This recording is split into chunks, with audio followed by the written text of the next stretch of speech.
Ha llegado el momento de agradecer a los más de 20.000 cicloturistas que durante muchos años han confiado en nuestra marcha su lealtad, su constancia, su fidelidad y su empeño.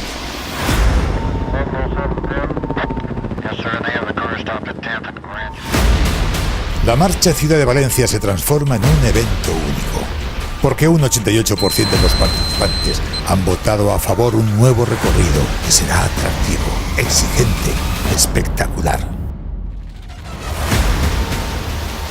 Ha llegado el momento de pasar página, crear un antes y un después, hacer historia.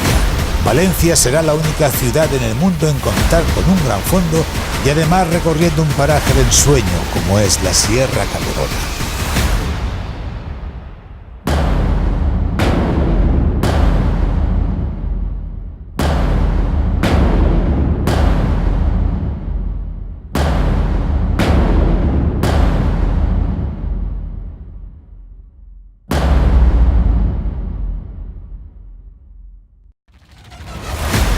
Con salida y llegada a la Marina de Valencia podrás disfrutar de 3 distancias.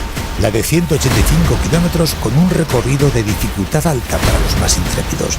La de 100 kilómetros de dificultad media para los habituales. Y la de 76 kilómetros con una dificultad baja, apta para todo aquel que quiera disfrutar de una experiencia inolvidable. Yes, sir. They have the car stop at 10th and Ranch. You might go by there first.